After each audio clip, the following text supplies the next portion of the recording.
Hey there, thanks for joining in on this video.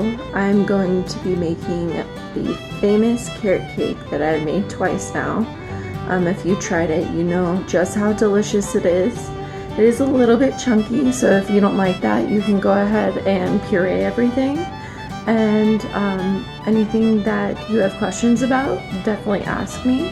But I'm going to try to zip through this as quick as possible because it does take a little bit of time.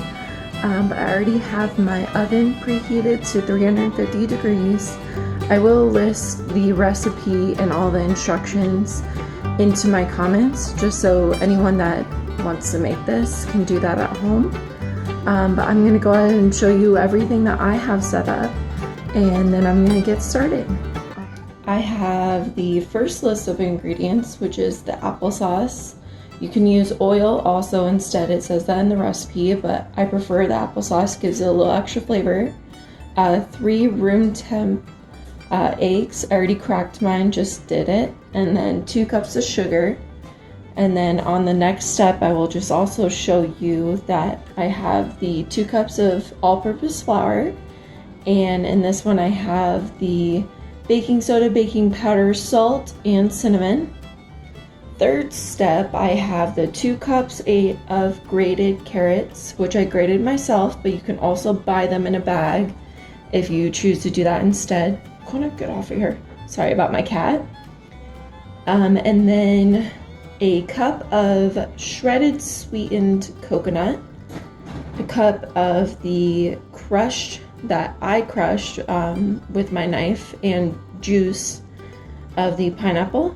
And then I like to use walnuts in this recipe. I think it gives it the most texture and lacks a little bit of that flavor, which I like because I don't like too much of the nut flavor.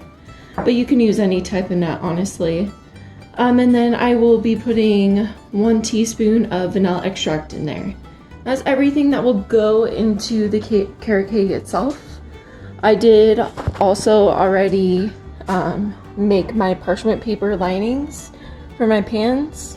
You can see my oven's on, and I have a sheet tray of the shredded coconut and chopped up walnuts that I like to do in the layers and then on top. So I will put that in for about 8 minutes once I start the cake.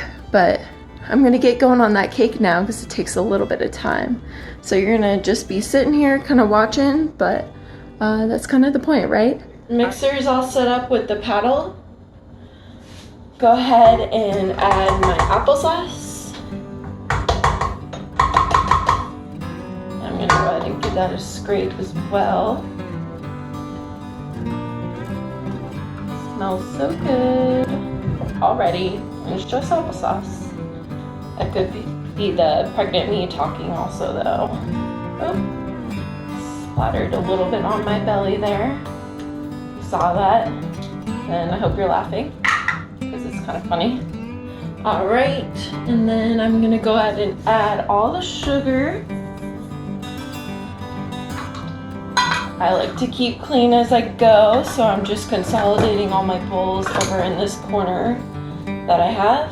I'm gonna go ahead and lock my mixer and start it on low. You can see right there, looking pretty good already. I just want to make sure that the sugar combines really well with the applesauce before I start adding in the eggs. Everything after that goes pretty fast, so that's why I pre-measured everything so you can just get the idea right away. I'm going to go ahead and grab the eggs now. And one at a time, I'm just going to add in the eggs. I made sure there's no yolk no shell. While I was cracking them. That's why I like to do it in a separate bowl instead of just adding it straight into the mixer itself. So you can never really tell if there's any shells in there. They'll just get cracked up into small pieces. And that looks pretty mixed, so last one. Once that's nice and mixed together. Okay, so that looks really good. Usually I'm not this far ahead already by having all my ingredients, but that's what's really nice about doing this. Alright, so I'm going to go ahead and add the baking powder, baking soda, cinnamon, and salt first. really you could just add them all together with the flour, but I just thought I would do it this way. That way you can see kind of like the color you're gonna start getting, and you'll get a lot of that smell from the cinnamon. And then this is just the flour, 2 cups. So I like to go pretty slow adding it in. Fortunately, my paddle doesn't have like the scraper that most KitchenAids do. That's okay. You don't need that. I have a spatula over here to scrape as I go. But if I go at a speed like this, I won't need to do that until the next step, which is with the carrots. Still mixing pretty well there. I'm just taking my time and adding it in. Obviously you don't want to overmix something like this, but this won't do that as long as you're just adding it in gradually, making sure that there isn't too much flour that comes up in your face like it almost just did to me, but not going too slow, because then that will actually be why you would be overmixing it. Yeah, perfect. See? It's getting to that point there, almost done with the flour. That I'd want to make sure I scraped it, but we're almost done, so I think we can make it through.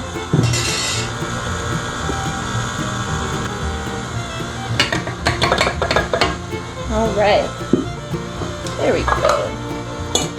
Just keep all my bowls and stuff over here. It keeps it clean as you go, which is kind of my motto. If you've ever worked with me, you know I like to keep my station pretty well nice and tidy.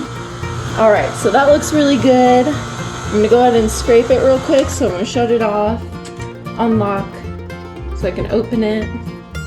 There's always a little bit of flour left on the paddle, so you just want to make sure that you're getting that in there also. Alright, so there's that. I'm going to go ahead and put my spatula in one of these bowls back here. It's all the same ingredients, so don't feel bad putting it in there. I relocked my mixer. I'm going to turn it on low for right now, and I'm going to go ahead with the recipe. On the recipe, it would tell you that next you want to add the carrots, and I'm going to do that absolutely next. I have them all measured out, so this is 2 cups of carrots going in here. I don't like to leave anything anywhere else but where it should be, like in the recipe. Alright, so then it says to do the coconut. This is just shredded coconut. I didn't toast it or nothing, just nice and shredded. I just bought that in a bag, like fries. And then next would be the nuts, my walnuts here. The last recipe I made did not have nuts, and it actually turned out a little bit better in my opinion. Not sure why, maybe I overcooked the first one that I did, but this one's gonna be just like the first one, except I think the best so far. Just because I'm doing it for my 3rd time. 3's my lucky number. Then it says do the vanilla extract, and I'll do the crushed pineapple. So pineapple going in gives a little extra moisture. Like I said, if you don't like anything like kind of chunky, go ahead and puree it up, blend it, whatever makes you feel good about it, but I don't mind the chunk. This one's not even for me. And vanilla extract. Just 1 teaspoon. I'm going to go ahead and stop the mixer, scrape it, and then I will pour into pans. So it's literally everything you need to do for the cake itself other than pouring it in the pans and baking it. Alright, 1 scraping, 1 more time on the mixer, just to make sure it's all well combined. Alright, looks great to me. So I'm just going to go ahead and be pouring the carrot cake mixture into the pans, and then they will go directly into the oven. for 25 to 35 minutes, really just depending on your oven actual heat and how long it actually takes in that oven itself. I'm going to start with a cup of the mixture in the 9-inch pans, which I have 2 of. And then also a cup into the 8-inch pan, which is for the top.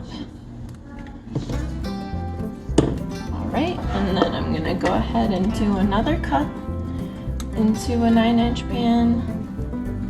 I'd say that's about the perfect amount. Another cup into the other 9-inch pan. And then we are pretty much left with about a half a cup for the 8-inch pan. You can use all 9-inch pans, it doesn't matter. These are just the ones that I have available at home. I didn't want to go and buy another 9-inch pan. I think it looks kind of nice with the smaller 8-inch on there. So that's kind of why I've stuck with that. I'm just scraping out this bowl so I'm not missing out on any of the cake itself. On the sink.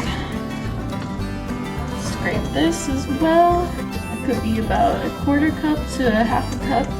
So I'm going to add it to the bigger ones, just a little bit there. I want to try to keep these 2 9-inch pans at the same size when they're all finished and cooked. So that is all of these. I'm going to go ahead and set in my oven. Just on this bottom rack. I'm going to put the 2 9-inch in the back and the 8-inch in the middle front. And that will be in there. And I'm also going to throw in this coconut and crushed walnuts.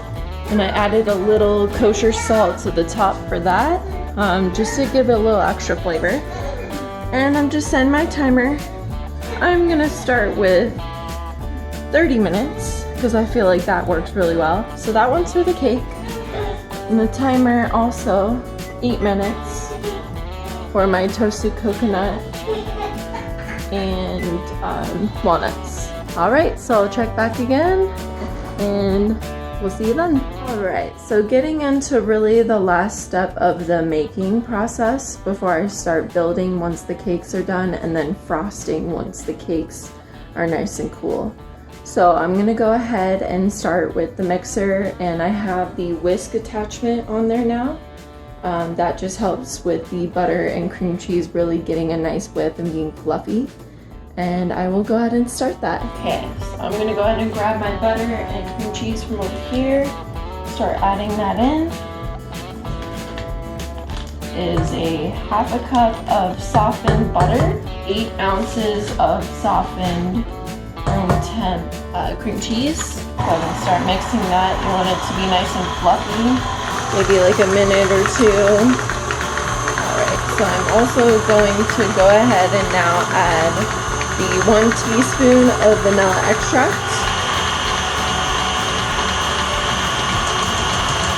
Alright, and I also have my spatula here to start scraping after I start adding the powdered sugar, because it will start to cake up in there, and that's when you want to make sure that everything is combined really well, because that's going to be part of your layers and the topping. And any type of decoration that you want to do in a piping bag with a tip on it. And that's what I like to do. It just adds a little more flair, makes it look really nice. Alright, so I'm going to go ahead and shut it off and just scrape in that vanilla that is on the sides. Doesn't take very long, pretty quick. There we go. Continue that. I like to do it on the lowest speed possible for the powdered sugar, because this will come up and it makes a mess. Probably will while I'm doing it. So I'm going to go ahead and start adding that. That is 1 pound of powdered sugar in this recipe. So see this cake up a lot on the sides, the powdered sugar itself. And I will stop a couple times just to make sure that it's combining and not getting too clumpy in there. to get this more combined in there well. But I'm just going to continue doing it this way. I know that I can stop if I need to. And a lot of there. So I'll make sure I'm really getting it off the sides. The bottom's fine, especially with the whisk attachment. It's really hitting the bottom. I know that. That is my shredded coconut. I'll just continue letting that mix for now.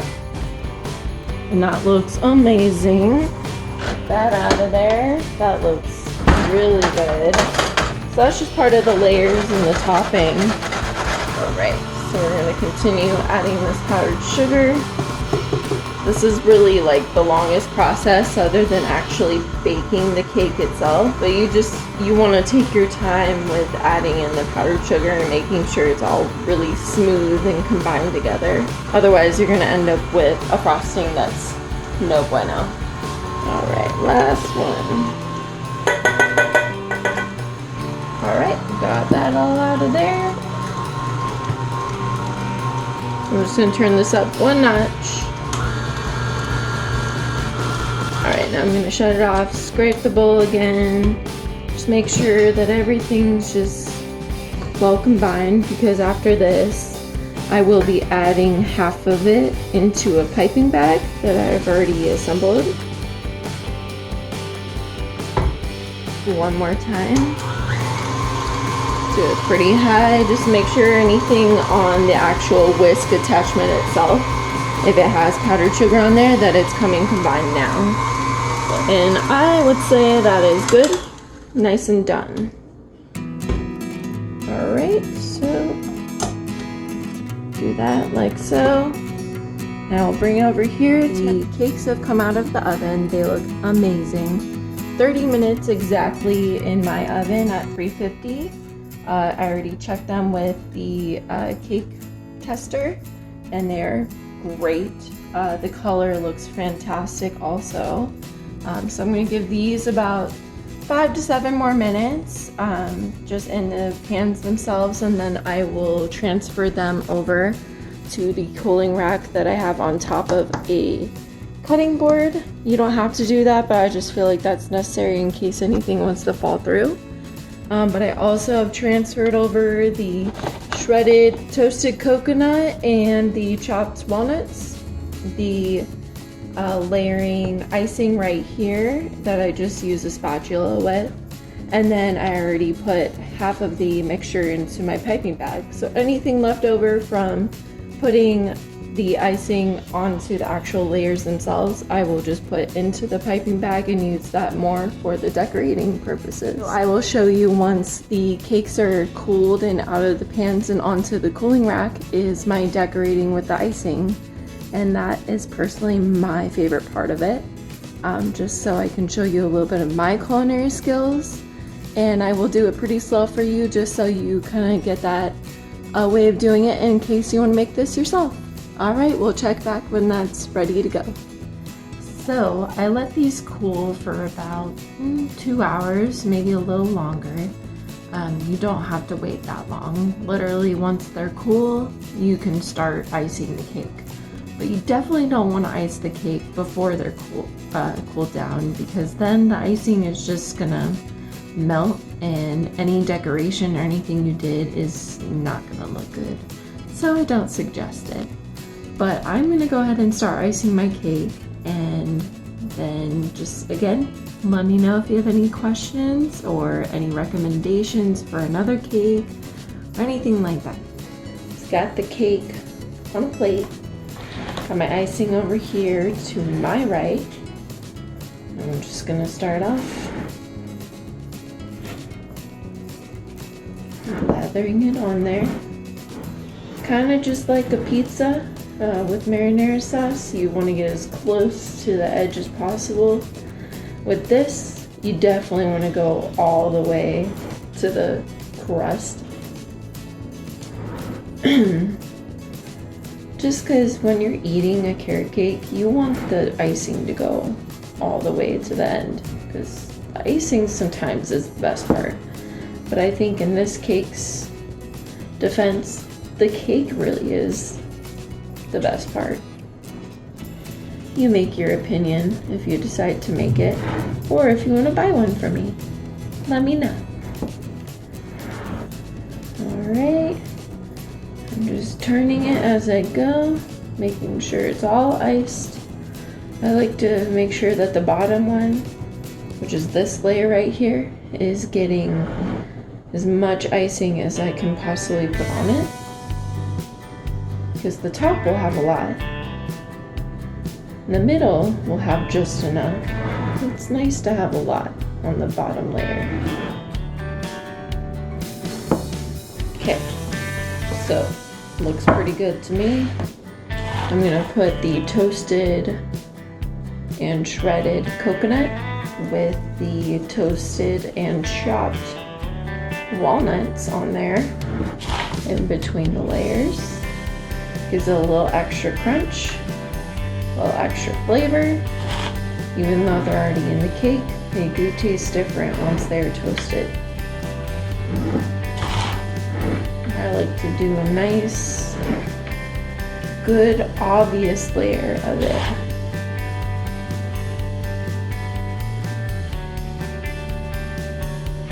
Alright, so I'd say that's also good. I don't want to overwhelm it, but I also want to keep enough for each layer. So I'm doing another one of the 9-inch sized cakes.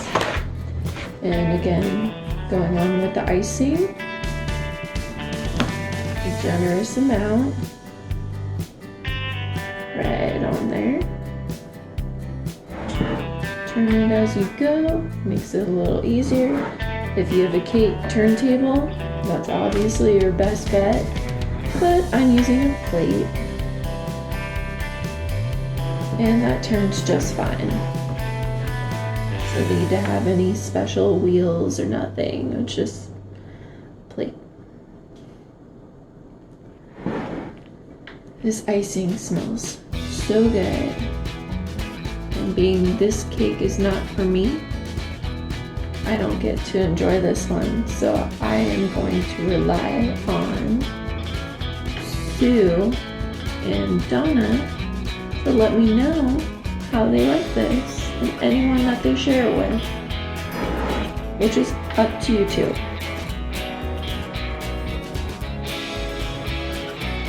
The more we get my name out there too, all about it.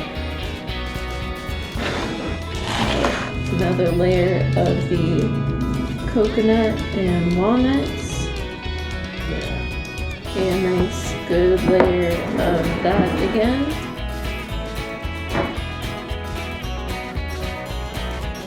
And the 8-inch. Last one. Going on with the last of the icing that I am just layering on there. And then I will get into decoration, which is my favorite. It's fun. Get to play around with it, show off my skill set.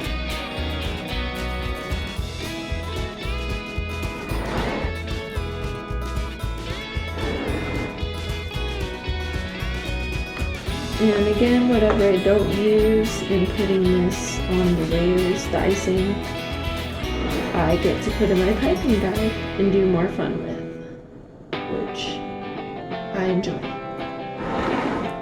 Okay, let's say that is a nice amount. Just maybe put a little more on these edges here, even though they will get some decoration.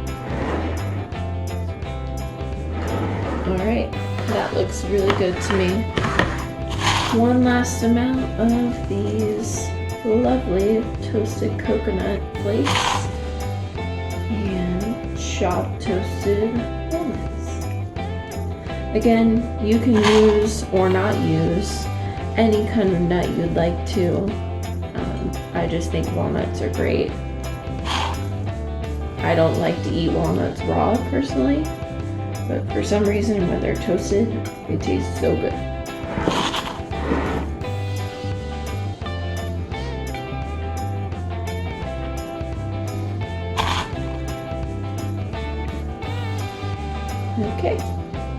I'm pretty satisfied with that. And what I have left over, I can just use for something else. Okay, so now, this part you get to see my artistic culinary background come out. You can do whatever you want. You don't even have to do any decoration to it, but I like to. So I'm going to start on the bottom layer and try to do my biggest work there. That way when I come up, I can just do small ones. So you'll see it as I turn it. Okay, just doing a little small, like pillowy kind of looking, almost dots, if you will. Forget what they're called. I know that they have a name, but I am not a full-time baker. I've just been really enjoying it in this quarantine time, and the fact that I am almost 7 months pregnant, I've been enjoying this quite a bit. Okay, so there you go. You're starting to see what I'm doing. I'm literally covering the cake on the bottom. Being that it's on a plate, it's gonna be covered. This plate has a pretty big lip on it, so I have to basically watch what I'm doing with that, but it's okay. Anyone can get a nice slice out of this, even though it's on a plate.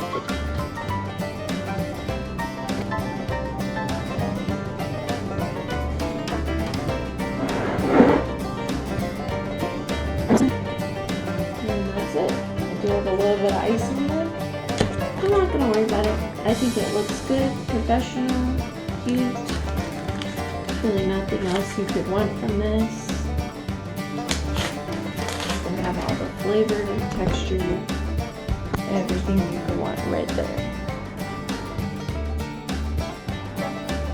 Well, if you like this carrot cake recipe and the way that I did it, definitely check out the comments because I'm going to have the recipe placed in there. And if you have any questions about it, I can definitely answer that for you. Till next time, let me know what you'd like to see. Bye.